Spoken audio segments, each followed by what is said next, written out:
ጤና ይስጥልን የከበረ ሰላምታችን በመላው ዓለም ሆናችሁ ቃል ስፖርት ዩቲዩብ ቻናላችንን ለምትከታተሉ ውድ አድማጮቻችን ሁሉ ይድረስ ብለናል። ከእናንተ ከሆነው ቃል ስፖርት ዩቲዩብ ቻናል ለዚህ ሰዓት መርጠን ያሰናዳላችሁን ስፖርታዊ ጥንቅሮች በቅደም ተከተል እያጋራናችሁ ቆይታ የምናደርግ ይሆናል። እስከ ፕሮግራማችን ፍጻሜ ቆዩ። ላይክ፣ ሰብስክራይብ፣ ሼር ማድረግ ዛሬም እንዳይረሳ ውድ ቤተሰቦቻችን። በዚህኛውም ጥንቅራችን በርከት ያሉ አፍሪካዊ በተለይ አህጉራችን ላይ ትኩረት ያደረጉ እንደዚሁም በአውሮፓ ዙሪያ በርከት ያሉ መረጃዎችን ይዘንላችሁ መጥተናል። በተለይም ለዓለም ዋንጫ ለማለፍ ሲደረግ የነበረው ጥረት የመጨረሻ ምዕራፎችን እናነሳ ዛሬም በእርግጥ ቀጥሎ የሚካሄዱ ጨዋታዎች አሉ። ትናንትና በየስቴዲየሞቹ ግን ምን አይነት ሁነቶች ነበሩ፣ እነማን ተደሰቱ፣ እነማን አነቡ የሚለውን እንመለከታለን። በአውሮፓ ዙሪያ ትልቅ ክለቦችን ትልቅ ተጫዋቾችን የተመለከተ ወቅታዊና ዕለታዊ ጥንቅሮቻችን እንደተጠበቁ ናቸው። ከቃል ስፖርት ዩቲዩብ ቻናላችን ጋር ስትቆዩ ትከታተሉታላችሁ። በተወዳጁ የእንግሊዝ ፕሪሚየር ሊግ የመረጃ ሰዓታችን በፕሪሚየር ሊግ አንድ አሰልጣኝ በጣም አነጋጋሪ ሀሳብ አጋርተዋል። ቶትንሃም ቤት ነው ጉዳዩ።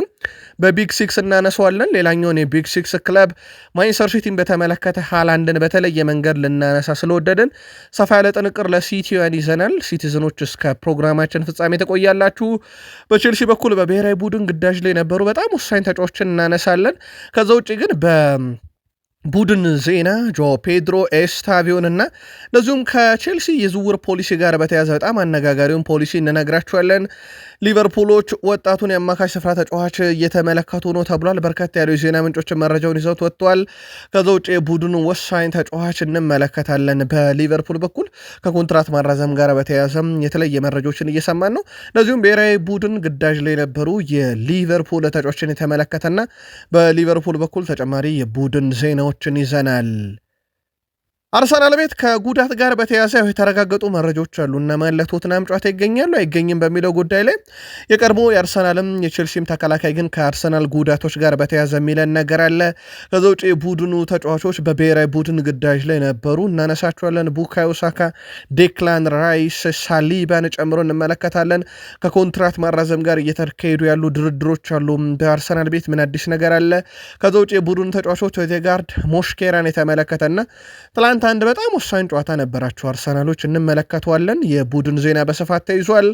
ከማንቸስተር ዩናይትድ ጋር በተያያዘ ብሩኖ ፈርናንዴዝ እና 10 ቁጥር በተለይም ከፖርቹጋል ብሔራዊ ቡድን ጋር የሚሰጠው ሚናና በዩናይትድ በስፋት እንመለከተዋለን። ይህንን ጉዳይ ያው ለሶስተኛ ጊዜ በዓለም ዋንጫ ይሳተፋል ብሩኖ። ያለ ሮናልዶ ሀገሩ ስታልፍ በጣም ወሳኙን የዩናይትድ ተጫዋች እናነሳለን። ሌላኛውን በብሔራዊ ቡድን ግዳጅ ላይ የነበረውን ቶኒ ፓባቫቺን እንመለከታለን። በጣም አስደናቂ የሆነ ተጫዋች የተመለከተ ያሉት ነገር አለሳቸውም።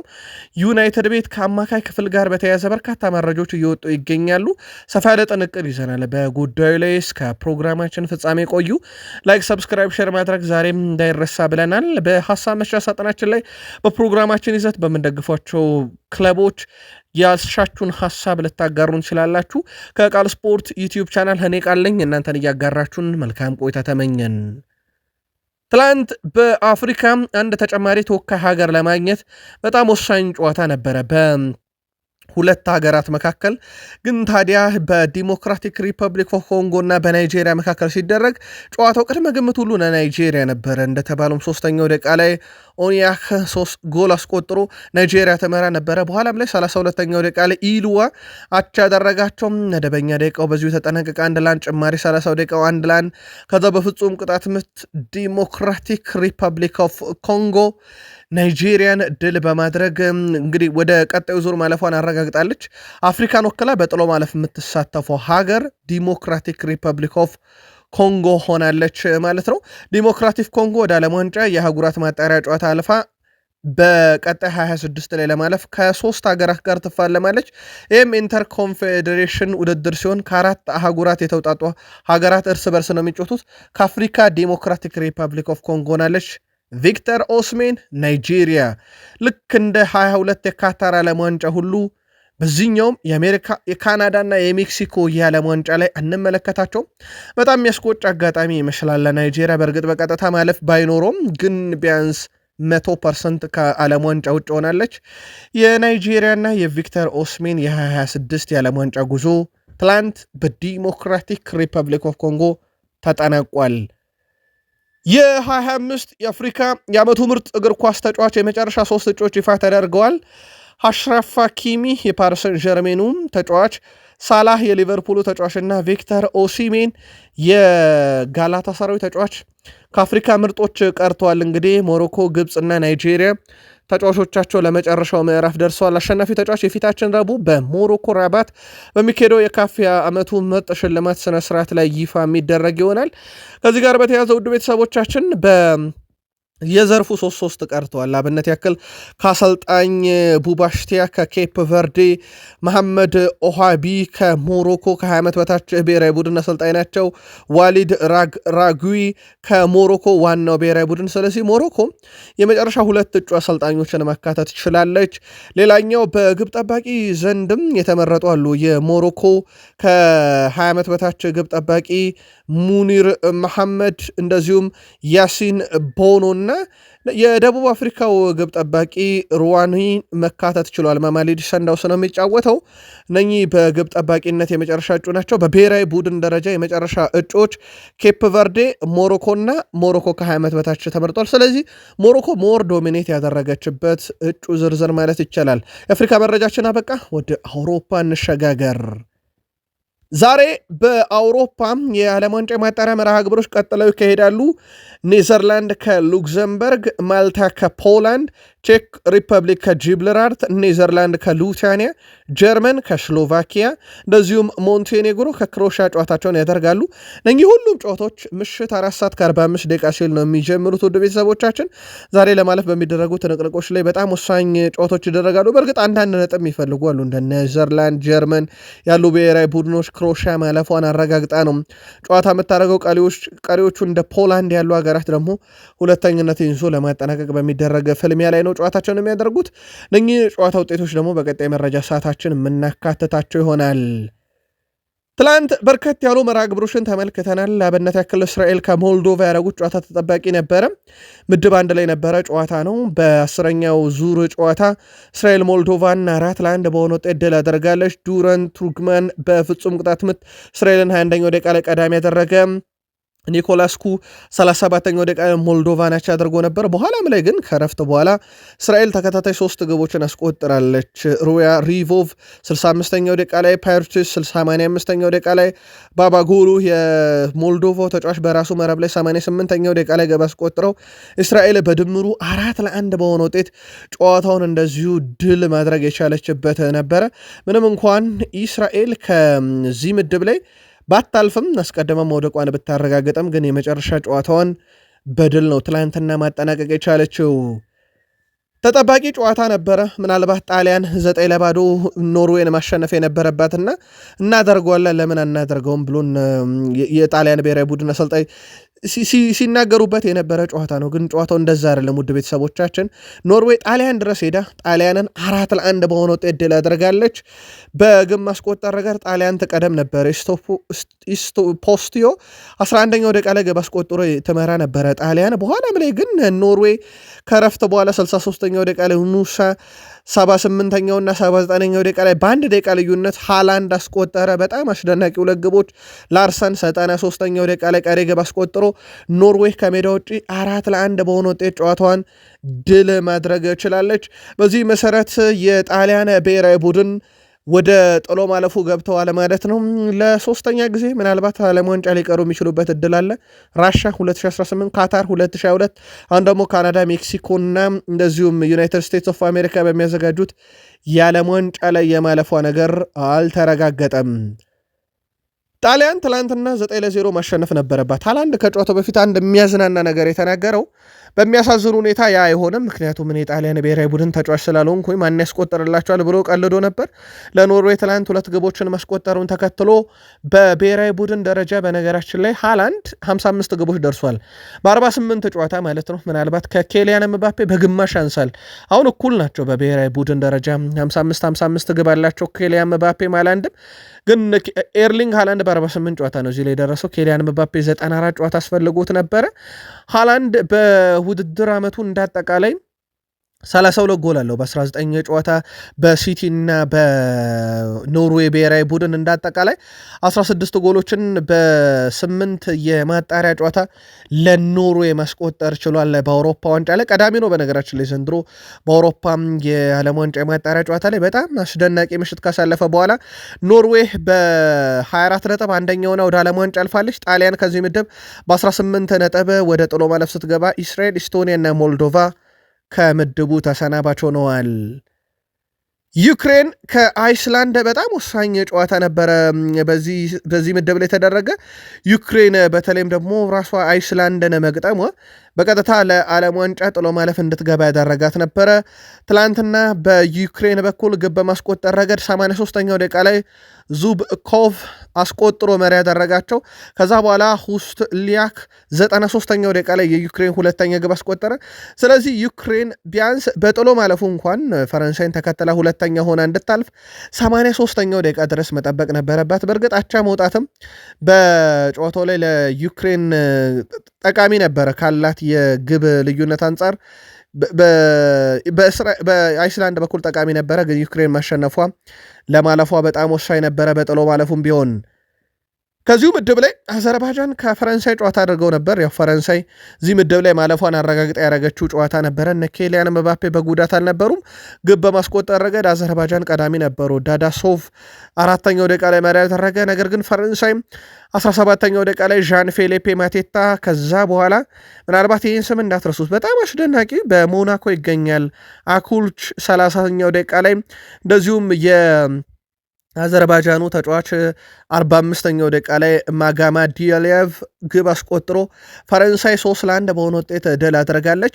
በጨዋታው ላይ ዣን ፌሊፔ ማቴታ ግብ አስቆጥሯል። በነገራችን ላይ ከሉዊስ ሳሃ የቀድሞ የማንቸስተር ዩናይትድ ተጫዋች በኋላ በመጀመሪያውም በሁለተኛውም ፈረንሳይ ብሔራዊ ቡድን ባደረገው ጨዋታ ላይ ግብ ማስቆጠር ችሏል። ከሉዊስ ሳሃ በኋላ ዣን ፌሊፔ ማቴታ ይህንን ትላንት በፈረንሳይ ብሔራዊ ቡድን በኩል ማድረግ ሲችል ከጨዋታው በኋላ ፈረንሳይ በ16 ነጥብ አንደኛውን ስታጠናቀቅ ዩክሬን በ10 ነጥብ ሁለተኛውን ማጠናቀቅ ችላለች።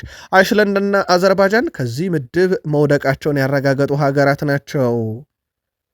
ሰርቢያ ከላቲቪያ ትላንትና በምድብ ኬ ላይ የነበረ የ10ኛ ሳምንት መርሃ ግብር ሰርቢያ ላቲቪያን 2-1 በሆነ ውጤት ድል አድርጋለች። ቀዳሚ የነበረችው ግን ላቲቪያ ናት። ጉትኮቪስኪ 12ኛው ደቂቃ ላይ ግብ አስቆጥሮ ላቲቪያ ትመራ ነበረ። በኋላም ላይ ሰርቢያ ከረፍት በኋላ ካይቲ 49ኛው ደቂቃ ላይ አሌክሳንደር በ60ኛው ደቂቃ ላይ ያስቆጠሯቸው ግቦች በጨዋታው 2-1 ሰርቢያ እንድታሸንፍ አስችሏል። ዚቪኮቪች ነበረ ሁለቱንም የሰርቢያ ግቦች ሲቆጠሩ አሲስት በማድረግ ረገድ ትልቁን ድርሻ መወጣት የቻለው። ሰርቢያ ውጤቱን ተከትሎ በተለይም እዚህ ምድብ ላይ በጣም ከባዱ ከሚባለው ምድብ ላይ ማለት ነው ማለፍ አልቻለችም። ትላንትና ድል ብታረግ በአንድ ነጥብ ነው ከምድቡ መውደቋ የተረጋገጠውና ለሰርቢያ ድል ብታረግም ግን ምሽቱ በጣም አስከፊ ነበር ማለት ይቻላል። እንግሊዝ አስቀድማ ማለፏን አረጋግጣ ነው ወደዚህኛው 10ኛ ሳምንትና 9ኛ ሳምንት ጨዋታ የመጣችው። ትላንትና 2-0 በሆነ ውጤት ድል አድርጋለች እንግሊዝ አልባኒያን። በእንግሊዝ ብሔራዊ ቡድን በኩል አልባኒያ 2-0 ስታሸንፍ ሃሪኬን ነው 74ኛውና 82ኛው ደቂቃ ላይ ሁለቱንም የማሸነፊያ ግቦች ለእንግሊዝ ብሔራዊ ቡድን ማስቆጠር የቻለው። በእንግሊዝ ብሔራዊ ቡድን በኩል በዚህኛው የዓለም ዋንጫ የማጣሪያ ጨዋታ እንዳጠቃላይ በ8 ጨዋታ 8 ድል 8 ክሊንሺት 22 ግቦችን ተቃራኒ መረብ ላይ ሰርፈው በቀጥታ ወደ ዓለም ዋንጫ መግባታቸውን አረጋግጠዋል። እንደ አጠቃላይ ደግሞ እሳቸው በወዳጅነትም ጨዋታ ይሁን በነጥብ ጨዋታ 10 ክሊንሺት አስጠብቀዋል። ይሄ ከስፔን ብሔራዊ ቡድን 2014 እስከ 2016 ግብ ሳይቆጠርባት 10 ጨዋታዎችን በተከታታይ ድል ያደረገችበትን ሪካርድ የቶማስ ቱሄሎም እንግላንድ ተቀላቅላለች። ኢንግላንድ፣ ግሪክ፣ አየርላንድ፣ አልባኒያ፣ ላቲቪያ፣ አንዶራን በተከታታይ ማለት ነው፣ ሰርቢያ፣ ላቲቪያ፣ ሰርቢያን፣ አልባኒያን በተከታታይ እነኚህን ጨዋታዎች ላይ በሙሉ ድል ስታደርግ አንድም ጊዜ መረቧ ላይ ኳስ አልተቆጠረባትም። ሃሪኬን በዓለም ዋንጫ የማጣሪያ ጨዋታ ለእንግሊዝ ብሔራዊ ቡድን 8 ግቦችን አስቆጥሯል። በ8 ጨዋታ የሚበለጠው በኤርሊንግ ብሮት ሃላንድ ብቻ ነው። ወደ ቤተሰቦቻችን ሁለተኛው ሰው ነው ማለት ነው በዓለም ዋንጫ የማጣሪያ ጨዋታ ላይ። ሃሪኬን እንዳጠቃላይ በዚህ ውድድር ዓመት 30ኛ የግብ አስተዋጽኦንም ያበረከተበት ነው። አስታውሱ ገና ኖቬምበር ወር ላይ ነን። ኦልሞስት ወደ 1/3ኛው ገና እየተጠናቀቀ ነው የውድድር ዓመቱ። በረጅሙ ጉዞ ውስጥ ገና ይገኛል ማለት ነው። በአጭሩ ጉዞ ውስጥ 30 የግብ አስተዋጽኦ ላይ ደርሷል ሃሪኬን። ሌላኛው በጣም ትልቅ የሚባለው ቁጥር ሃሪኬን 78 ጎሎች አሉት። ለሀገሩ ፔሌ 77 ኢንተርናሽናል ግቦች አሉት። ስለዚህ ሃሪኬን ከምንጊዜም የብራዚሉ ተጫዋች ፔሌ በአንድ ግብ ልቆ ይገኛል ማለት ነው ለእንግሊዝ ብሔራዊ ቡድን ባስቆጠራቸውም ግቦች። ማርከስ ራሽፈርድ 75ኛው ደቂቃ ላይ ነው ተቀይሮ የገባው። 82ኛው ደቂቃ ላይ አሲስት አድርጓል ለሃሪኬን። ማርከስ ራሽፎርድ አሁን ላይ በእግር ኳስ ዘመኑም ያደረጋቸው የአሲስት መጠኖች 100 ደርሰውለታል። አብዛኛው የእግር ኳስ ሕይወቱ በዩናይትድ ስለነበረ በዩናይትድ ሳለ 78 አሲስቶችን አበርክቶ ነበረ። ከዛ በባርሴሎና 9፣ በእንግሊዝ 7፣ በአስቶን ቪላ 6 አለው። እንደ አጠቃላይ ወደ 100 የሚጠጉ አሲስቶችን ማበርከት ችሏል። ትላንት ምሽት በሰበር ከነገርናችሁ የማርከስ ራሽፈርድ ጉዳይ ውስጥ ሩበን አሞሪም ከዚህ በኋላ በቡድኑ እንደማያካትቱት ይፋ መደረጉን ትላንት ምሽት በቃል ስፖርት ዩቲዩብ ቻናል መረጃችን ላይ ያደርሰናችሁ ነበረ። ከእንግሊዝ ብሔራዊ ቡድን አልወጣንም። ጁድ ቤሊንግሃም ትላንትና የጨዋታው ኮከብ ተብሎ ተመርጧል። ግን አንድ ነገር ተፈጥሮ ነበረ። እሳቸው ቀይረው ከማስወጣት ጋር በተያያዘ ብስጭት ውስጥ ገብቶ ነበረ። ይሄ ተቀባይነት የለውም ብሏል አሰልጣኝ ቶማስ ቱሄል። ይሄ ተቀይሮ የመውጣትን ነገር ሁሉም ሊያከብረው ይገባል ሲሉ ተደምጠዋል። ከዚህ ምድብ ላይ ውድ ቤተሰቦቻችን ኢንግላንድ በ24 ነጥብ ማለፏን ስታረጋግጥ አልባኒያ በ14 ነጥብ ወደ ጥሎ ማለፍ ገብታለች። ሰርቢያ በ13 ነጥብ ነው የወደቀችው ለጥቂት ማለት ነው። ላቲቪያ እና አንዶራ ሌሎቹ ከዚህ ምድብ መውደቃቸውን ያረጋገጡ ብሔራዊ ቡድኖች ናቸው። ሌላኛው ሲጠበቅ የነበረውና ብዙ ድራማ ያየነበት ጨዋታ ሃንጋሪ ከሪፐብሊክ ኦፍ አየርላንድ ጋር የነበረው ጨዋታ ነው። አየርላንድ ከዚህ ምድብ ለማለፍ ተአምር ትፈልግ ነበረ። በእግር ኳስ ከባዱን ነገር አታደርገውም ተብሎ ነበረ፣ ግን አድርገዋለች። የምድቡን ሁለቱንም ሀገራት አሸንፋ ማለት ነው። ትላንትና ግብ በማስቆጠር ረገድ ሉካስ 4ኛው ደቂቃ ላይ ሃንጋሪን መሪ ያደረገ። ከዛ በኋላ ፓትሪዮት 15ኛው ደቂቃ ላይ በፍጹም ቅጣት ምት በሪፐብሊክ ኦፍ አየርላንድ በኩል ላቻ ያደረጋቸው። ከዛ በኋላ ቫርጋ ለሃንጋሪ 37ኛው ደቂቃ ላይ 2-1 እንዲመሩ አድርጎ እረፍት ወጡ። ፓሮት 80ኛው ደቂቃ ላይ እንደዚሁ መልሶ 96ኛው ደቂቃ ላይ ግብ አስቆጥሮ ሃትሪክ ሰርቶ ሪፐብሊክ ኦፍ አየርላንድን ትላንትና ቢያንስ በጥሎ ማለፍ ጨዋታ እንድትገኝ ያደርጓታል። በጣም አስደናቂ ምሽት ነበር ለአየርላንድ። ለሃንጋሪ ደግሞ በጣም አስከፊ። የሊቨርፑሉና የሃንጋሪ ብሔራዊ ቡድን አምበል ዶሚኒክ ሴቦዥ ላይ ከዓለም ዋንጫ ውጭ መሆናቸው እንዳሳዘነው ተናግሯል። ሃንጋሪ ከአየርላንድ ጋር ባረጉት ጨዋታም ሲመሩ ቢቆዩም በመጨረሻ ደቂቃ ግብ ተቆጥሮባቸው እንደተሸነፉ ይታወቃል። ይህንም ተከትሎ ሃንጋሪ ከ26 ዓለም ዋንጫ ውጭ ሆናለች። በጨዋታው ምን እንደተፈጠረ አላውቅም ሲል አስተያየቱን የሰጠው ሴቦዥ ላይ በጣም የሚያም ስሜት ብሎታል። አክሎም እግር ኳስ ፍትሃዊ አይደለችም ብሏል። ዶሚኒክ ሴቦዥ ላይ ሃንጋሪ ምናልባትም ፖርቱጋልን ሁሉ ጥላ አንደኛውን ልታልፍ ትችላለች፣ ለፖርቱጋል ስጋት ናት ተብሎ ነበረ። ይሄኛው የ8ኛና 9ኛ ሳምንት ወይም መጨረሻ ጨዋታ ሲደረጉ፣ ነገር ግን በስተመጨረሻ የሚሆነው ሪፐብሊክ ኦፍ አየርላንድ ኃላፊ ሃንጋሪ ወዳቂ የሆነችውና በጣም ያልተጠበቀ ነበረ። ለኤዜድ አልካማር የሚጫወተው ቶሮይ ፓሮት አየርላንድን ወደ ዓለም ዋንጫ የጥሎ ማለፍ ደረጃ ይዛ እንድትጨርስ በሃንጋሪው ጨዋታ ብቻ አይደለም በፖርቱጋልም ጨዋታ ይህ ተጫዋች በጣም ወሳኝ ነበር። ይህ ተጫዋች ከፖርቱጋል ጋር 2 ጎሎችን አስቆጥሮና ሃንጋሪ ጋር 3 ጎሎችን በማስቆጠረ በ2 ቀናት 5 ጎሎችን አስቆጥሮ ነው ሀገሩን ይዟት የሄደው ወደ ጥሎ ማለፍ ጨዋታ። ተጫዋቹ ከጨዋታው መጠናቀቅ በኋላ ስሜቱን መቆጣጠር አቅቶት ሲያለቅስ ተመልክተን ነበረ። ሀገሩን ታላቅ ውድድር ለማብቃት ጥቂት እርምጃዎች ብቻ ቀርቶታል። በጣም ወሳኝ ተጫዋች ነው። ምናልባት ይህን ተጫዋች በቶትናም ሆትስፐርስ ካስታወሳችሁ ጆዜ ሞሪኒዮ በነበሩ ሰዓት ላይ አብረው ሰርተው ነበረ እና በፕሪሚየር ሊግ የመጫወት ልምድ የነበረው ተጫዋች ነው ትሮይ ፓሮት። በጣም ድንቅ ምሽት ነበረ። በሀሳብ መስጫ ሳጥናችን ላይም በተለይም በአንዳንድ ማህበራዊ ትስስር ገጾቻችን ላይ አድማጮችም መልእክት ሲያደርሱን ነበር። በዚህ ጨዋታ ዙሪያ በጣም ያልተጠበቀም ግን ደግሞ በእግር ኳስ ውስጥ የሚጠበቁ አንዳንድ ለየት ያሉ ሁነቶች ውስጥ አንደኛው ትላንትና ሃንጋሪን ገጥሟታል ማለት ይቻላል። የምሽት መረጃችን ላይ አንስተነዋል የፖርቱጋልን ድል። ምናልባት ላልተከታተላችሁት የምሽት መረጃችንን ለማስታወስ ያክል ብቻ ፖርቱጋል ትላንትና አርሜኒያን 9-1 ነው የረታቻት።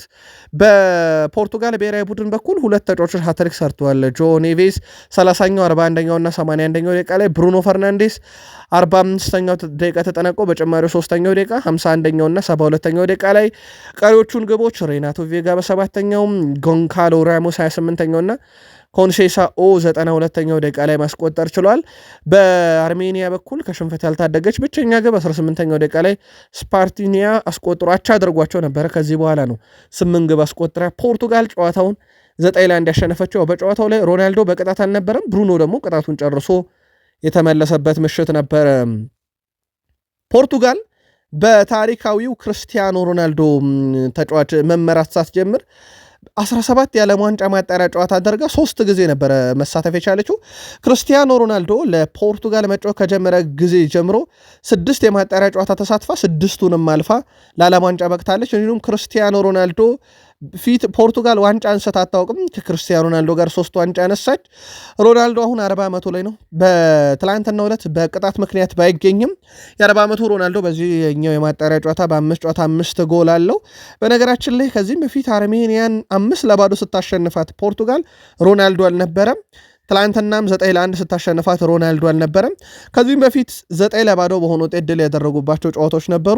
አንድ ጨዋታ ላይ እንደዚሁ በተመሳሳይ አድርገውት ነበረ። ትላንትናም ደግሞታል። ለክርስቲያኖ ሮናልዶ ግን ባልነበረበት ጨዋታ ራሱ ፖርቱጋል በርካታ ገብ እያስቆጠሩ ነው። ግን እንደ አጠቃላይ በአውሮፓ የዓለም ዋንጫ ማጣሪያ ጨዋታ ሮናልዶ 41 ግብ ይዞ የምንጊዜም ቀዳሚ ነው። ሌዋንዶስኪ በ30 ይከተላል። ዜኮ በ30፣ ሌዋንዶስኪ 33፣ ዜኮ 30፣ ሼፍቼንኮ 26 አለው። ኬን 23 ደርሷል። ምናልባት እሱም ከዚህ በኋላ በዓለም ዋንጫ ማጣሪያ እና በዓለም ዋንጫ ይሳተፋሉ የሚለው ይጠበቃል። ዴፓይ በ23 ይከተላል። ሃላንድ ሞር በረጅም ጊዜ ይጫወታል ተብሎ የሚጠበቀው 21 አለው። የሮናልዶ ግን አሁንም በጣም ሩቅ ነው። በዚህ መድረክ ላይ 41 የዓለም ዋንጫ ማጣሪያ ግቦች ይዞ የምንጊዜም ቀዳሚ ነው። ትላንትና ሃትሪክ ከሰሩ ተጫዋቾች አንደኛው ጆ ኔቬስ ነው። የብሩኖን በዩናይትድ መረጃ እንመለስበታለን። ሃትሪክ ሰርቷል። በጨዋታው 2 ታክሎችን ፈጽሟል። ትልቁ ነው። 89% ኳስ የማቀበል ስኬት ነበረው። 60 ኳሶችን በስኬት አቀብሏል። 100 የአየር ላይ ኳሶችን አሸንፏል። 100% ማለት ነው። 100% ረጃጅም ኳሶቹ ስኬታማ ነበሩ። 7 ኳስ መልሶ ነጥቋል። ከ4 የመሬት ላይ ግንኙነቶች ደግሞ 2ቱን ድል ማድረግ የቻለበት ነበረ። እንደ አጠቃላይ ትላንትና ያስቆጠራት የቅጣት ምት ግብ ደግሞ አነጋጋሪነቷ እንደቀጠለ ነው። ምናልባት ስክሪኑ ላይ ከርቀት የሚመለከት የፖርቱጋል ጨዋታን መሆኑን የሚያውቅ ያንን ቅጣት ምት ሮናልዶ እያስቆጠረው ነው የሚመስለው፣ ግን አስቆጣሪው ጆ ኔቬዝ ነበር። ከዚህ ምድብ ላይ ፖርቱጋል በ13 ነጥቦች አንደኛውና ማለፏን አረጋግጣለች። ሪፐብሊክ ኦፍ አየርላንድ በ10 ነጥቦች ሁለተኛውና ወደ ጥሎ ማለፉ መግባቷን ስታረጋግጥ፣ ሃንጋሪ በአሳዛኝ ሁኔታ ከምድብ ወዳቂ ናት በ8 ነጥብ።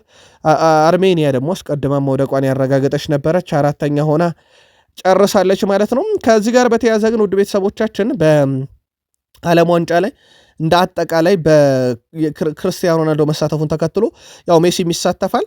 2 ተጫዋቾች 5 ጊዜ ተሳትፈዋል። ይሄን ከብዙ ተጫዋቾች ይጋሩታል። ነገር ግን ከጉዳት ነፃ ሆነው የሚጫወቱ ከሆነ ለ6ኛ ጊዜ ሀገራቸውን ይወክላሉ። ይሄ በአንድም ተጫዋች ተደርጎ የማይታወቅ ለመጀመሪያ ጊዜ የሚያደርጉት ነው። ሜሲም ሮናልዶም ሀገራቸውን ይዘው ገብተዋል ወደ ዓለም ዋንጫ፣ ግን ከጉዳት ነፃ መሆን ይጠበቅባቸዋል። ሮናልዶ ምናልባት የምድብ 1 እና 2 ጨዋታዎች ሊያመልጡት ይችላሉ። እንደ ፊፋ ውሳኔ ይወሰናል። ለማንኛውም ሮናልዶ የመጀመሪያውን ቅጣቱን ትላንትና 1 ብሎ ጀምሯል። ወደ ዓለም ዋንጫ እንደ አጠቃላይ እስካሁን ያለፉት አዘጋጆቹን ካናዳ፣ ሜክሲኮ እና ዩኤስኤን ጨምሮ እንግዲህ ቀሪ የተወሰኑ ወደ 16 ክለቦች ይቀራሉ። በካናዳ፣ ሜክሲኮ፣ ዩናይትድ ስቴትስ ኦፍ አሜሪካ፣ ጃፓን፣ ኒውዚላንድ፣ ኢራን፣ አርጀንቲና፣ ኡዝቤኪስታን፣ ሳውዝ ኮሪያ፣ ጆርዳን፣ አውስትራሊያ፣ ብራዚል፣ ኤኳዶር፣ ኡራጋይ፣ ኮሎምቢያ፣ ፓራጓይ፣ ሞሮኮ፣ ቱኒዚያ፣ ኢጂፕት፣ አልጄሪያ፣ ጋና፣ ኬፕ ቨርዴ፣ ሳውዝ አፍሪካ፣ ካታር፣ ኢንግላንድ፣ ሳውዲ አረቢያ እንደዚሁም አይቮሪኮስ፣ ሴኔጋል፣ ፍራንስ፣ ክሮኤሽያ፣ ፖርቱጋል፣ ኖርዌይ እንደዚሁ ማለፋቸውን ያረጋገጡ ሀገራት ናቸው። ቀሪዎቹን ደግሞ በዛሬው ዕለትና ቀጣይ ከ4 ወር በኋላ በሚደረግ የማጣሪያ ጨዋታ የምንለያቸው ይሆናል ማለት ነው። የዕጣ ማውጣት ስነስርዓቱ ግን ቀጣይ ዲሴምበር ወር ላይ እንደሚካሄድ ይታወቃል። የዓለም ዋንጫ ጉዳይ ማለት ነው። ከዓለም ዋንጫ ጋር በተያያዘ ግን የመጨረሻ መረጃችን እንንገራችሁ። የዓለም ዋንጫን በነገራችን ላይ ከ8 ብሔራዊ ቡድኖች ወይም ከ8 ሀገራት ውጭ ማንም ወስዶት አያውቅም። ብራዚል መድረኩን ተቆናጠጠዋለች፣ ካናት ሆና ተቆናጠጠዋለች። ወደ 5 የዓለም ዋንጫን አሳክታለች ብራዚል። ቀጥሎ ጀርመን 4 የዓለም ዋንጫ አላት፣ ጣሊያን 4 የዓለም ዋንጫ አላት፣ አርጀንቲና 3 የዓለም ዋንጫ ላይ ደርሳለች፣ ኡራጋይ 2 የዓለም ዋንጫ፣ ፈረንሳይ 2 የዓለም ዋንጫ፣ እንግሊዝ 1 እንደዚሁም ስፔን 1 ጊዜ መውሰድ ችሏል። የእንግሊዝ ግን በጣም የቆየ ነው። ስፔን 2010 ደቡብ አፍሪካ ላይ እናስታውሰዋለን ለመጨረሻ ጊዜ ዋንጫ ስታነሳ። ከዛ ውጭ እነ ፈረንሳይ ቅርብ ዓመታት ውስጥ አንስተዋል። አርጀንቲና የመጨረሻዋ የዓለም ሻምፒዮና ቡድን እንደሆነች ታወቃል፣ በሊዮኔል አንድሬስ ሜሲ እየተመራች። እንደ አጠቃላይ ከዓለም ዋንጫ ጋር የተያዙት ስፖርታዊ ጥንቅሮቻችን ይመስላሉ። ወደ ሌሎች የአውሮፓ መረጃዎቻችን እንሻገራለን። ቃል ስፖርት ዩቲዩብ ቻናላችን ላይ ናችሁ። ከተወዳጁ የእንግሊዝ ፕሪሚየር ሊግ ታላላቅ ክለቦች ወዳገኘናቸው የዕለቱ ጥንቅሮች ስንሻገር ላይክ፣ ሰብስክራይብ፣ ሼር እያደረጋችሁን ከቃል ስፖርት ዩቲዩብ ቻናላችን ጋር በድጋሚ መልካም ቆይታ ተመኘን። ፕሪሚየር ሊጉን ከቶትናም እንጀምር። የቶትናሙ አሰልጣኝ ቶማስ ፍራንክ አንድ ሀሳብ አጋርቷል እና በጣም መነጋገሪያ ሆኗል ሀሳባቸው። እሳቸው በተለይም ክረምት ላይ በርካታ ክለቦች አነጋግረዋቸው እንደነበረ ተናግሯል። በአሁኑ ክረምት ሳይሆን በባለፈው በሁለት ሰዓታት ልዩነት ውስጥ ነው ሁለት ምርጥ ክለቦች ማለትም ማንቸስተር ዩናይትድ እና ቼልሲ ኃላፊዎች ጋር ስለ ስራ ጉዳይ እያወራሁት ብለዋል። ዴንማርክ አሰልጣኝ ቶማስ ፍራንክ ከአሰልጣኝ ኤሪክ ቴናግ ስንብት በኋላ ከማንቸስተር ዩናይትድ ጋር ስማቸው ሲያያዝ ነበረ፣ ግን ሩበን አሞሪም መጡ። ከዛም ውጭ እሳቸው በቼልሲም በኩል ባለስልጣናቱ ድርድር ሲያደርጉ እንደነበረ ተናግረዋል እና የቼልሲም አሰልጣኝ ሊሆኑ የሚችሉበት ሰፊ እድል እንደነበረ ነው የወቅቱ ብሬንትፎርድ ያሁኑ የቶትናም አሰልጣኝ ቶማስ ፍራንክ የተናገሩት። እናም አሰልጣኙ በማንቸስተር ዩናይትድ የአክሲዮን ድርሻ ባለቤት ሰር ጂም ራትክሊፍ ጋር በጉዳዩ ዙሪያ ውይይት ያደረጉ ሲሆን በአስገራሚ ሁኔታ በሰዓታት ልዩነት ከምዕራብ ለንደኑ ክለብ ቼልሲ ባለስልጣናት ጋር ስለ ስራ ጉዳይ አውርተን እንደነበረ ይታወቅልኝ ብለዋል። ያም ለእሳቸው ትልቅ መነሳሳት እንደፈጠረላቸው ተናግረዋል። ግን እሳቸው ለዩናይትድም ለቼልሲ የሚሆኑ አሰልጣኝ ልምድ ያላቸው ናቸው ወይ? መልካታችሁን አድርሱን። ከዚህ በፊት ከጥቂት ጊዜያት ወደ ሳንሴሮ ሄጄ እንግዲህ የሚላን ጨዋታን ተመልክቻለሁ። ስለ ወደፊቱ ምን እንደሚፈጠር አላውቅም። ምናልባት አንድ ቀን ለሚላን እጫወት ይሆናል እያለ ነው ኤርሊንግ ብሮት ሃላንድ። በነገራችን ላይ ቀንደኛ የሚላን ደጋፊ ነው። ያው ተጫዋቾች የሚደግፏቸው ክለቦች እንዳሉ ይታወቃል። ሃላንድ ደግሞ የሚላን ደጋፊ ነው። ምናልባት ወደፊት ምን እንደሚፈጠር አላውቅም ብሏል። ሉካ ሞድሪች በ40 ዓመቱ እየተጫወተ ነው። ምናልባት ያንን አስቦ የሆን ሃላንድ እንመለከተዋለን ወደፊት። ገና እንግዲህ ካሁኑ በሲዝኑ 30 ጎል ላይ ደርሷል። ቀጣይም የምፈልገው ነገር ቢኖር ግብ ማስቆጠር ነው ብሏል ኤርሊንግ ብሮት ሃላንድ። አሁንም ግብ እያስቆጠርኩ ቀጥላለሁ ብሏል። በሀገሩም በብሔራዊ ቡድንም ደረጃ በርካታ ግብ አስቆጣሪነቱ አሁንም እንደቀጠለ ይታወቃል። ከሃላንድ ጋር በተያያዘ ያው 32ኛ እንግዲህ ግቡ ላይ ደርሷል። እንዳጠቃላይ 33 የግብ አስተዋጽኦ አለው በዚህ ውድድር ዓመት። እንዳጠቃላይ ከገጠማቸው ክለቦች ውስጥ አስቶን ቪላ እና ቶትናም ብቻ ናቸው ግብ ያላስቆጠረባቸው ውድ ቤተሰቦቻችን። ከዛ ውጭ ግን በብሔራዊ ቡድንም ደረጃ በክለብም ደረጃ የገጠማቸውን ሁሉ ግብ አስቆጥሮባቸዋል፣ ሁሉም ላይ ማለት ነው። ወደ 5 ግቦችን ደግሞ ሞልዶቫ ላይ ማስቆጠሩ ይታወቃል። 5 ግብ 2 አሲስት በአንድ ጨዋታ 7 የግብ አስተዋጽኦ የነበረው ጨዋታ ነው። ከዛ ውጭ ሃትሪክ ሲሰራ እስራኤል ላይ እናስታውሳለን፣ ሃትሪክ ሰርቷል። 2 ግቦችን ያስቆጠረባቸውን ብናይ ወልቭስ፣ በብሔራዊ ቡድን ደረጃ ፊንላንድ፣ ዩናይትድ፣ ከዛ በርንሌ፣ ሞናኮ፣ ኤቨርተን፣ በርነሞዝ፣ ኢስቶኒያ እና ኢታሊያ ላይ 2 ግቦችን እንደዚሁም ማስቆጠር ችሏል ኤርሊንግ ብሮት ሃላንድ። በዚህ መሰረት ሃላንድ ግብ ያላስቆጠረባቸው ቶትናም እና አስቶን ቪላ ብቻ ሲሆኑ በዚህ ዓመት ሁሉንም በብሔራዊ ቡድንም ደረጃ በክለብም ደረጃ የገጠማቸውን ግብ አስቆጥሮባቸዋል። የቼልሲው ማሎ ጉስቶ ትላንትና ብሔራዊ ቡድን ወክሎ ተሳትፏል። በፈረንሳይ ብሔራዊ ቡድን በ30 ደቂቃ ውስጥ 2 ግቦች ሲቆጠሩ 2 አሲስቶች የሱ ነበሩ። በነገራችን ላይ ድንቅ ነበረ። ግብም አስቆጥሮ ያልጸደቀችለት አንድ ግብ ነበረችው። ድንቅ ጅማሮ ነው። በተለይም ተጫዋቹ በራስ መተማመኑን በደንብ የገነባበት ምሽት ማለት ይቻላል። ቼልሲዎች በዛ ቦታ ላይ የሚጫወት ሌላ በጣም ወሳኝ ተጫዋች አላቸው፣ ሩይስ ጄምስ። ግን ደግሞ ሩይስ ጄምስን ወደ 6 ቁጥር ቦታ እያመጡት ስለሆነም በቅርብ ዓመታት ውስጥ ማሎ ጉስቶ ሲጠቀሙ እያየን ነው። ማሬስካና አዘርባይጃኑ ድል ላይ በ30 ደቂቃ 2 ለግብ የሚሆኑ ኳሶችን አመሻሽቶ ማቀበል የቻለበትና ተጫዋቹ ጥሩ እድገት ላይ እንዳለ ያሳየበት ነበረ። ሌላኛው የቼልሲ ተጫዋች ቤልጅየም እና እንደዚሁም በካዛኪስታን መካከል ጨዋታ ሲደረግ ካዛኪስታን መሪ የነበሩበትን ግብ ያስቆጠረው ስቴፕ ፓየቭ በ9ኛው ደቂቃ መሪ ያደርጓቸው ነበረም። ይህ ተጫዋች ንብረትነቱ በነገራችን ላይ የቼልሲ ነው። ይህ ተጫዋች ይህን ተጫዋች ወደፊት ቼልሲን ይቀላቀላል። ደስታን ስቴፍ ፓየቭ ቼልሲ በወጣት ተጫዋች የተሞላ ወጣቶችን እያስፈረመ ከላቲንም ከካዛኪስታንም እንደማለት ነው። በጣም አስደናቂ ምሽት ነው። በእርግጥ ካዛኪስታን በዚህ ተጫዋች ግብ አስቆጠራ ቤልጅየምን ነጥብ ብታስጥልም ከምድቡ አስቀድመው መውደቁ የተረጋገጠ ነው። ሌላኛው በቼልሲ በኩል በጣም አስደናቂ ሆኖ የተመለከት ነው ጄሲ ዴሪ ነው። ሃትሪክ ሰርቷል። ለእንግሊዝ ብሔራዊ ቡድን ከ21 ዓመት በታች እየተጫወተ ነው። ሃትሪክ ሰርቷል እና በተለይም ሪዮ ንጉማን ካጡ በኋላ በአካዳሚ ውስጥ ጥንቃቄ እያደረጉ እንደሆነ ይታወቃል። ቼልሲዎች እንደዚህ አይነት ደግሞ በጣም ወሳኝ ተጫዋች አላቸው። ይህንንም ተጫዋች በቅርቡ ኮንትራት ያራዝሙለታል ተብሎ ይጠበቃል። ገና ወጣት የሚባል አይነት ተጫዋች ነው። በጣም አስደናቂ ምሽት አሳልፏል። ትላንትናም ሃትሪክ ሲሰራ እንደዚሁ ይህንን ታዳጊ ተመልክተናል። ጆ ፔድሮ በ11 የፕሪሚየር ሊግ ሳምንታት ውስጥ 7 የግብ አስተዋጽኦ አለው። በነገራችን ላይ ቀላል የሚባል ቁጥር አይደለም፣ ግን አብዛኞቹ እነኚህ ቁጥሮች ያሉት በፕሪሚየር ሊጉ ጅማሬ ሰሞን ነበረ። ከዛ በኋላ ግን ጆ ፔድሮ ላይ መቀዛቀዝ አይተንበታል፣ ግን ትንሽ ቁጥር አይደለም። ተጫዋቹ በቡድን ውስጥ በተለይም ከፓልመር ከኤስታቪዮ ጋር ጥሩ ጊዜን ያሳልፋል ተብሎ ይጠበቃል። ያው ፓልመር እንግዲህ በቀጣይ ወር መጨረሻ አካባቢ ይጠበቃል፣ በዚህ ወር መጨረሻ አካባቢ ይጠበቃል። በኖቬምበር ወር ያው የመጨረሻ የሕክምና ቡድን አባላት ውሳኔ ይጠበቃል። ግን የፔድሮም ጥምረት ጥሩ ነው። ምናልባት ከ11 ጨዋታ 7 ጎል መጥፎ የሚባል አይደለም። ምናልባት ሊጉን በጀመረበት ፍጥነት ደረጃ ለመሆኑ እንጂ ከፍተኛ ግብ አስቆጣሪም ከላይ ልናገኘው የምንችለው አይነት ጅማሮ ነበረ። ግን ድንቅ ጊዜን እያሳለፈ ነው። ከጅማሮ አንጻርም እንዳጠቃላይ ከገመገመው ቼልሲያን ግን ስለ አጥቂያቸው ጆዋ ፔድሮ አንድ ነገር በሉ። ከሰሞኑ የዩሊያን አልቫሬስ ስም መያያዙ በቼልሲ በቂ አጥቂ ስላለ ተገቢ አይደለም የሚል ሀሳብን በሀሳብ መስጫ ሳጥናችን ላይ ተመልክተንም ነበር። ኤስታቪዮ ዘንድሮ ያለ ፍጹም ቅጣት ምት ለሀገሩም ለቼልሲም 6 ግቦችን አስቆጥሯል። ካስታወሳችሁ ወደ አውሮፓ ሲመጣ ከላሚን ያማል ጋር ነበረ ንጽጽሩ። ሌላኛው ላሚን ያማል እንደ ላሚን ያማል እየተባለ ነበረ። በእርግጥ እሱችን ንጽጽር ባይወዳትም ለማንኛውም ላሚን ያማልንም በልጦታል። አሁን 6 ግብ ሲኖረው ያለ ፍጹም ቅጣት ምት ላሚን ያማል 4 ግብ ብቻ ነው ያለው ዘንድሮ ለባርሴሎና ለስፔን ብሔራዊ ቡድን። በጣም ድንቅ ጊዜን እያሳለፈ ይገኛል ኤስታቪዮ ዊሊያንን። ከቼልሲ ዝውውር ጋር በተያዘ ግን አንድ መረጃ እንጠቁማችሁ። ቼልሲዎች ቪክተር ኦሲሜንን ለማስፈረም በሁለቱም ክረምት ከናፖሊም ከጋላታሳራይም በነበረ በውሰት ጊዜ ፍላጎት ነበራቸው። መረጃዎችም ሲወጡ ነበረ። ነገር ግን ይህ ዝውውር እንዳልተፈጸመ ይታወቃል። የቼልሲ ባለቤቶች አንድ ግልጽ አቋም ስለነበራቸው ነው ተብሏል።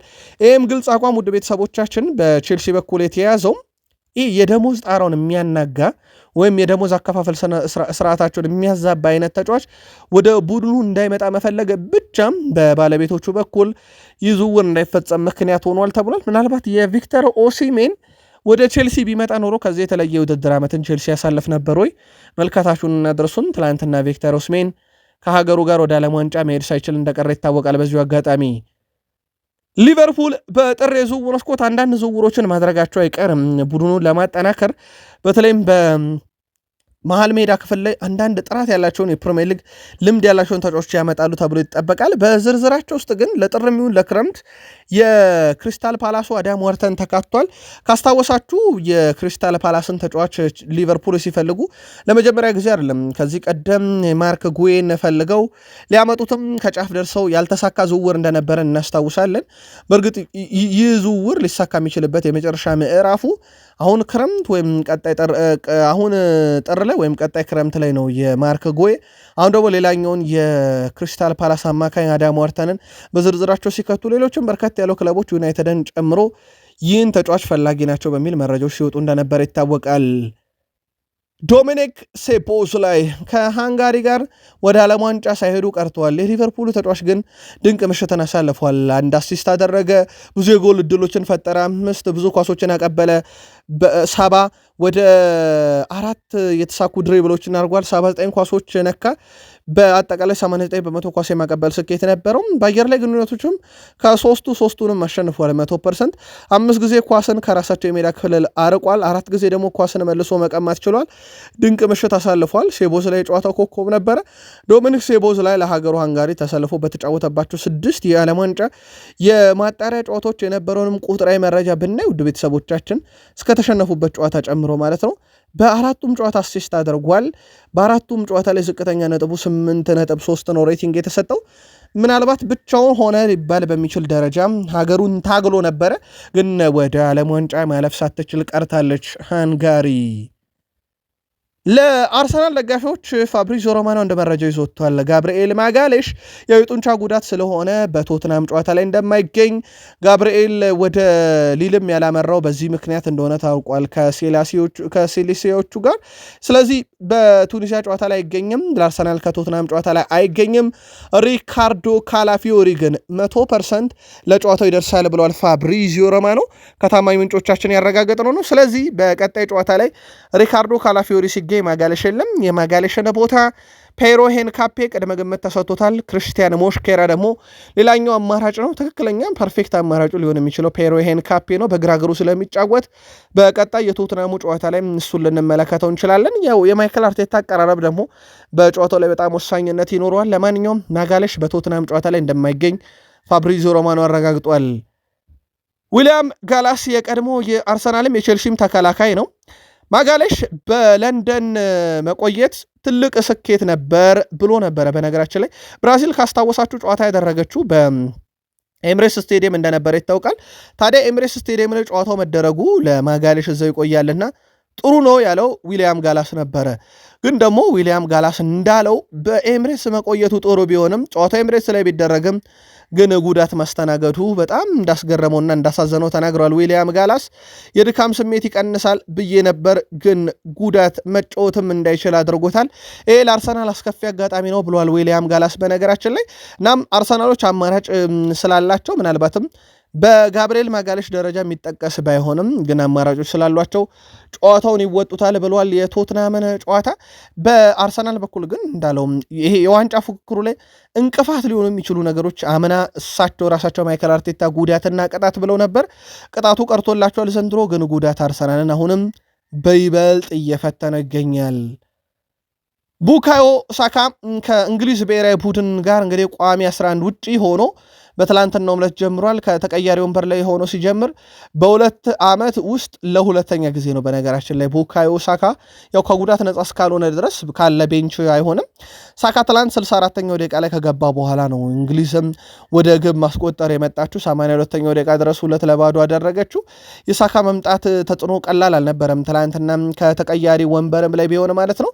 ቡካዮ ሳካን በተመለከተ ደግሞ እንዳጠቃላይ በቡካዮ ሳካ በኩል አብሯቸው ከተጫወተው ተጫዋቾች ውስጥ የማይረሳው በጣም የሚያደንቀው ሜሱት ኦዚል መሆኑን አንስቶ እሱ ካስቆጠራቸው ግቦች ላይ 22-23 ዩናይትድ ላይ ከሳጥን ውጪ መጥቶ ያስቆጠራትን ኳስ መቼም እንደማይረሳትና ያቺ ጎል ለእሱም የምንጊዜ ምርጡ ግብ መሆኗን አንስቷል። ቡካዮ ሳካ ብሔራዊ ቡድን ወክለው ግልጋሎታቸውን ከጨረሱ የአርሰናል ተጫዋቾች ውስጥ ዴክላን ራይስ፣ ሳካና ኢዜ ያለምንም ጉዳት ከእንግሊዝ ብሔራዊ ቡድን ወደ አርሰናል ይመለሳሉ። ከዛ ውጪ የፈረንሳይ ብሔራዊ ቡድንም የኋላ ተከላካይ የሆነ ዊሊያም ሳሊባ በአርሰናል በኩል ከጉዳት ነፃ ሆኖ መመለሱ ተረጋግጧል። ይሄ ለአርሰናል ሰሞኑን ከገጠማቸው የጉዳት ዝርዝር አንጻር በጣም ጥሩ የሚባለው ዜና ነው። ያው ትልቅ ጨዋታ አላቸው ከቶትናም ቀጥሎ ከባየር ሙኒክ ቀጥሎ ከቼልሲ። ስለዚህ ለእነኚህ ጨዋታዎች በጣም ወሳኝ የሆኑ ተጫዋቾቻቸውን ማግኘታቸውን አረጋግጠዋል። በተለይም በመከላከልም በማጥቃትም ላይ ያሉት ሶስቱን የእንግሊዝ ብሔራዊ ቡድን ተጫዋቾች ጨምሮም በጣም ወሳኞቹ ወደ ክለቡ ተመልሷል። በአርሰናልና በቶትናም መካከል የሚደረገው ጨዋታ ምናልባትም በሁለቱም በኩል ሳረም ጉዳት ስለገጠመው በቶትናም በኩል ምን ያህል ከዋክብቶች ይገኛሉ በሚለው ጉዳይ ላይ አርብ ሁለቱም አሰልጣኞች የሚሰጡት ጋዜጣዊ መግለጫ በጣም ወሳኝነት ይኖረዋል። በአርሰናል በኩል የዩሊያን ቲምበርን ኮንትራት ለማደስ የሚደረገው ንግግር እንደቀጠለ ነው። ያው የሳካ ይፋ መደረግ ብቻ ነው የቀረው የሚሉ መረጃዎችን አደረሰናቸዋል። አርሰናል ለዴክላን ራይስም በጣም የተሻሻለ በተለይም በደሞዝ ረገድ በጣም የተሻሻለ የረጅም ጊዜ ውል እቅዳቸው ውስጥ አለ። በቀጣይ እንግዲህ ከኢንተርናሽናል ብሬክ መጠናቀቃ በኋላ ድርድሮቹ ይቀጥላሉ ተብሏል። ስለዚህ አርሰናል ቤት ወሳኞቹን ተጫዋቾች የማቆየት ኮንትራት የማራዘም ሂደት በቀጣይ ይቀጥላል ማለት ነው። የስፔኑ ኃያል ክለብ ሪያል ማድሪድ በተደጋጋሚ እንዲሁም ባርሴሎና ከቅርብ ጊዜ ወዲህ የአርሰናል ተጫዋቾችን ይፈልጋሉ መባሉን ተከትሎ አርሰናሎች ከዋክብቶቻቸውን ካሁኑ ኮንትራት የማራዘም ሂደት ላይ ተጠምደው ይገኛሉ። ኦዴጋርድ ነገሮች እየተሻሻሉ ነው፣ ግን ሁኔታው የተሻለ ሆኖ ማየት ጀምረናል። እናም በቅርቡ መለሳለሁ ብዬ ተስፋ አደርጋለሁኝ። በብሔራዊ ቡድንም በቡድንም አሁን ባለው ሁኔታ በጣም ደስተኛ ነኝ ብሏል። ያው ከ28 ዓመት በኋላ ሀገሩ ለዓለም ዋንጫ መብቃቱ ይታወቃል። ምንም እንኳን በዚህኛው ሳምንት ጨዋታ በጉዳት ባይኖርም ግን እዚህ ለመድረሷ በጣም ወሳኙ ሰው ነበረ ኦዴጋርድ። በክለብም ደረጃ አሁን ባለበት አርሰናል በጣም ደስተኛ ነኝ ብሏል። ከአርሰናል ጋር በተያያዘ ይህ ተጫዋች መቼ ይመለሳል የሚለው 100% የተረጋገጠ መረጃ የለም። ግን ያው በፈረንጆች አዲስ ዓመት በፊት ለአርሰናል ጨዋታ ያደርጋል ተብሎ እንደዚሁ ይጠበቃል። ክርስቲያን ሞስኬራ አርቴታ እግር ኳስን እየኖረ በተለይም የእግር ኳስ ያሰለጣጠን ሂደቱ በእግር ኳስ ውስጥ ምን ያህል እውቀት እንዳለው የሚያሳየው እሱ በሚያሰለጥንበት ጉዳዮች ላይ እያንዳንዷ ጥቃቅን ዝርዝር ጉዳይም ትኩረት ይሰጣታል ብለዋል። ከእሱ ጋር በመስራቴ በጣም ደስተኛ ነኝ። እሱ ድንቅ ሰው ነው። እኔ ብዙ ነገር ረድቶኛል። የአሰልጣኞች ቡድን አባላትም ብዙ ነገር ረድቶኛል። አርሰናል አስደናቂ ቡድን ነው። እዚህ በመሆኔም በጣም ደስተኛ ነኝ ሲል ተናግሯል። ክርስቲያን ሞስኬራ በአሰልጣኙም በእያንዳንዱ በሚሰጠው ሚሽን በጣም ደስተኛ መሆኑ ተናግሮ በተለይም ከብዙ ክሊንሺት ጋር በተያዘ የቡድኑ አቀራረብ አሰለጣጠን ሂደት በጣም ወሳኝነት አለው። የኳስ ንክኪን፣ የአንድ ለአንድ ግንኙነቶችን ማሸነፍ፣ የአየር ላይ ኳሶችን ማሸነፍን የተመለከቱ ስልጠኖች በስፋት እንወስዳለን ብሏል። ይህም የማይክል አርቴታ አሰለጣጠን ሂደት ለሱም ለቡድኑም ጠቃሚ እንደሆነ ተናግሯል። ትላንት በጣም ወሳኝ ጨዋታ ነበራቸው አርሰናል በሴቶቹ ከቶትናም ሆትስፐርስ ጋር። ጨዋታው 0-0 በሆናቸው ውጤት ተጠናቋል። ባለፉት 12 ጨዋታ ለሶስተኛ ጊዜ ነው ይህ ሲደገም። በጨዋታው ላይ እንግዲህ 0-0 መለየታቸውን ተከትሎ ሲቲ ለወሳኙ ሳምንት በቼልሲ ሲመራ የነበረውን የፕሪሚየር ሊግ አንደኝነት ሲቲዎች አሁን አጠናክረው ቀጥለዋል። ትላንትና የሊቨርፑልና የቼልሲ ሴቶች ቡድን 1-1 ነበረ ጨዋታቸውን ያጠናቀቁት። ይህንንም ተከትሎ ሲቲዎች በ3 ነጥብ ልዩነት መምራት ጀምሯል የእንግሊዝ ፕሪሚየር ሊግን። ቼልሲ በ21 ይከተላሉ። ዩናይትድ በ17 ሶስተኛ፣ አርሰናል ትላንትና በጣም ውድ ነጥብ መጣላቸውን ተከትሎ በ16 ነጥብ አራተኛ፣ ቶትናም በ16 ነጥብ አምስተኛ ደረጃ ላይ ተቀምጧል። ሲቲዎች ግን መሪነቱን ማጠናከር እንደዚሁ የቻሉበት በጣም አስደናቂ የሚባል ምሽት ነበር። የማንቸስተር ዩናይትዱ ብሩኖ ፈርናንዴስ በቅጣት ምክንያት እሱ ሳይኖር ሲቀር በሪፐብሊክ ኦፍ አየርላንድ ሀገሩ ሽንፈት ገጠማት። ያም ለዓለም ዋንጫ አጣብቂኝ ውስጥ ከተታት። አሁን እሱ ወደ ሜዳ ተመለሰ፣ ሃትሪክ ሰራ፣ 4 ኢላማውን የጠበቀ ሙከራ አደረገ። ከዛ በመቀጠል ደግሞ የፈጠራቸውን የግብ ዕድል ብዛቶች ብናይ 8 ናቸው። በጣም ትልቅ የሚባል ነው። በአንድ ጨዋታ ላይ 8 የግብ ዕድል ነው የፈጠረው። 92 ኳስ ነካ፣ 56 ኳሶችን ለቡድን አጋሮቹ በስኬት አቀበለ። 100% ድሪብሎቹ ስኬታማ ነበሩ። 7 ክሮሶችን አድርጓል ለቡድን አጋሮቹ በስኬት 7 ረጃጅም ኳሶችን ለቡድን አጋሮቹ በስኬት አቀብሏል። 4 የመሬት ላይ ግንኙነቶችን አሸንፏል። በጣም አስደናቂ የሚባል ምሽት አሳልፈዋል። ብሩኖ ፈርናንዴስ ሃትሪክ ስለሰራ ብቻ ሳይሆን እንዳጠቃላይ በጨዋታው ላይ የነበረውም እንቅስቃሴ ድንቅ ነበረ። ብሩኖ በፖርቱጋል ብሔራዊ ቡድን 85ኛውም ጨዋታ ነበረ። እንዳጠቃላይ 27 ግብ፣ 24 አሲስት፣ 51 የግብ አስተዋጽኦ በ52 የግብ አስተዋጽኦ በላይ ያለው ተጫዋች እንደዚሁ መሆን የቻለበት ነበረ። ድንቅ ጊዜን አሳልፏል ይህ ተጫዋች በፖርቱጋል ብሔራዊ ቡድንም። ብሩኖ ፈርናንዴስ ከጨዋታው መጠናቀቅ በኋላ የዓለም ዋንጫ እንደምናነሳ ተስፋ አደርጋለሁ ብሏል። ወደ አሜሪካ፣ ካናዳና ሜክሲኮ ወደምታዘጋጀው ዓለም ዋንጫ ያው ፖርቱጋል ካለፈች በኋላ ማለቱ ነው። ብሩኖ ፈርናንዴስ እንግዲህ 3ኛ የዓለም ዋንጫውን ያደርጋል። ያው የአገሩ ልጅ ሮናልዶ ለ6ኛ ጊዜ ነው የሚሳተፈው። ከብሩኖ ፈርናንዴስ ጋር በተያዘ ግን አንዳንድ የሚነሱ ነጥቦች አሉ። አሁንም የፖርቱጋል ብሔራዊ ቡድን ከአርሜኒያቸው ጋር እንግዲህ ባደረጉት ጨዋታ ብሔራዊ ቡድኑ ከቀናት በፊት አየርላንድ ጋር አቻ ተለያይቶ በአየርላንዳቸው ጋር ተጫውቶ 2-0 ተሸንፎ ይሄ የማለፍ ዕድሉ አጣብቂኝ ውስጥ ገብቶ የነበረ ቢሆንም ትላንትና ብሩኖ ቅጣቱን ጨርሶ ሲመለስ ድንቅ ነበረ፣ ሃትሪኩንም ጨምሮ ማለት ነው። በአርሜኒያ ላይ ሃትሪክ የሰራው ብሩኖ ፈርናንዴዝ በእግር ኳስ ሕይወቱ የሰራው 4ኛ ሃትሪኩ ነው። ምናልባት እዚህ ውስጥ እነ ኢኔሽታን ዣቪን አናገኛቸውም በዚህ ደረጃ ማለት ነው። በጣም አስደናቂ የሚባል ቁጥር ነው። ብሩኖ ፈርናንዴዝ ብዙ የግብ ዕድሎችን 8 ፈጥሯል። ብሩኖ ፈርናንዴዝ ተፈጥሯዊ ቦታው 10 ቁጥር የመመለስ ግዴታ ለሩበን አሞሪም ያስፈልጋል ሲባል ይህንን ግልጋሎት ዩናይትድ እንዲያገኝ ነው። ግን የእሳቸው የ3-4-3 ፎርሜሽን ይህንን እድል በበቂ ሁኔታ ለብሩኖ እየሰጠው እንዳልሆነ ይታወቃል እና ይህን ነገር በዩናይትድ ማግኘት አልቻለም። ብዙዎችም እንደ መከራከሪያ የሚያነሱት የብሩኖ ፈርናንዴስ ይሄ የጥልቅ አማካይ ሚናነት ይልቅ የአጥቂ አማካይነት ባህር ያለውና አሰልጣኝ ሩበን አሞሪም ወደዛ ቢወስዱት የሚሉ ብዙ መከራከሪያዎች ይነሳሉ። ትላንትና በሚወደው የሜዳ ክፍል ላይ ተጫውተዋል። በጣም ወሳኝ ነበር። በተለይም የፈጠራቸው የግብ ዕድል ብዛቶች 8 መሆናቸው የተጫዋቹን ጥራት እዛ ቦታ ላይ በደንብ ያሳያል። የኦስትሪያ ብሔራዊ ቡድን ዋና አሰልጣኝ ቶኒ ፓፓቪች የማንቸስተር ዩናይትድ አካዳሚ ተጫዋች የሆነው ጄምስ ኦቪርን ወደ ዋናው ቡድን ስለመጥራታቸው ጠይቀው ነበረ። ከኛ ጋር በጣም ጥሩ ጊዜ ያሳልፋል።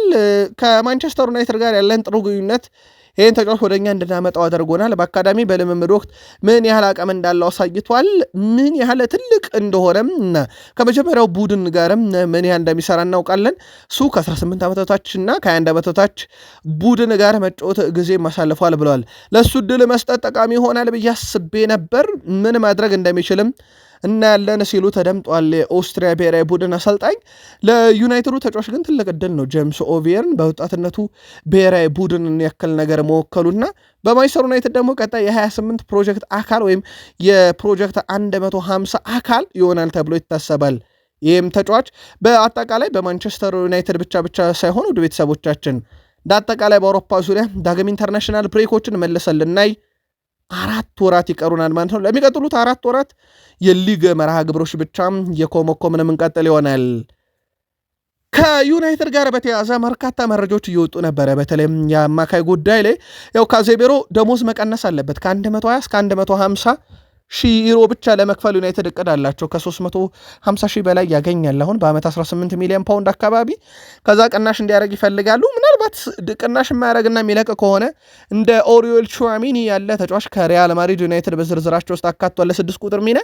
ግን ደግሞ ኦሪዮል ቹዋሚኒ ብዙ ይሄ ፊዚካሊቲን ይፈልጋል በሚባለው ፕሪሚየር ሊግ ላይ ብዙ ሊቸገር ይችላል። ስፔን ብዙ ፊዚካሊቲ ላይ ትኩረት ያደረገ ጨዋታ አይደለም፣ ሞር የፖሴሽን ቡድኖች ይበዙታል። በዚህ ምክንያት ፊዚካሊቲ በሚፈልገውና ብዙ ግጭት በሚኖረው ፕሪሚየር ሊግ ላይ ከቹዋሚኒ የጉዳት ታሪክ አንጻር ዩናይትድ ብዙ ደፍሮ ይሄድበታል ተብሎ የሚታሰብ ዝውውር አይደለም። ግን በሩመር ደረጃ መረጃው ስለወጣ እናጋራችሁ ብለን ነው። ሌላው ፋብሪዚዮ ሮማኖ በማንቸስተር ዩናይትድ የአማካይ ጉዳይ ላይ ግን አንድ ተጫዋች በክረምትም ይሁን በጥር መምጣቱ እንደማይቀር አረጋግጧል። አሁንም ቢሆን ይላል ፋብሪዚዮ ሮማኖ በማንቸስተር ዩናይትድ ቅድሚያ ተሰጥቶት ያለው የአማካኝ ምርጫቸው ካርሎስ ባሌባ ነው ብሏል። ነገሮች እስካልተቀየሩ ድረስ ማንቸስተር ዩናይትድ አቋሙ ካርሎስ ባሌባ ላይ ነው። ነገር ግን ሌሎችም አማራጮች እንደ ኤሊዮት አንደርሰን፣ አዳም ዋርተን የመሳሰሉ ተጫዋቾች በዝርዝር ውስጥ ቢሆኑም ግን አሁንም ቅድሚያ የሚሰጡት ለካርሎስ ባሌባ ነው እያሉ ነው። ተጫዋቹ ዝውውሩን አጥብቆ እንደሚፈልግ ሲገልጽ በማንቸስተር ዩናይትድ በኩል ከተጫዋቹ ወኪል ጋር ግንኙነቱ እንደቀጠለ ነው ተብሏል። ብራይተኖች ተጫዋቹ አቋሙ ወረዱ ዘንድሮ እንደ ምክንያት ብለው ያነሱት ዩናይትድ እሱን መፈለጉና ወደ ዩናይትድ ለመሄድ ፍላጎት ስለነበረው ነው ማለታቸው አይታወቅም። ዘንድሮ በጣም ወርዷል። የአምናው ባሌባ ጋር ፍጹም የሚቀራረብም አይደለም። በብቃትም ደረጃ በአፈጻጸም ደረጃ ተቀይሮም እየወጣ እንደዚሁም በቂ የመጫወቻ ደቂቃ በተሰጠውም ጨዋታ ምንም ትልልቅ የሚባሉ ነገሮችን እየፈጠረ አይደለም። ምናልባት ለዩናይትድ ለሂሳቡ ዝቅተኛ እንዲሆን ያደርጋል። ግን ከወቅታዊ ብቃት አንጻር ትልቅ ጥያቄ የሚፈጠር ተጫዋች ነው። ዛሬ በዓለም ዋንጫ የማጣሪያ መርሃ ግብሮች በርከት ያሉ ጨዋታዎችን እንመለከታለን።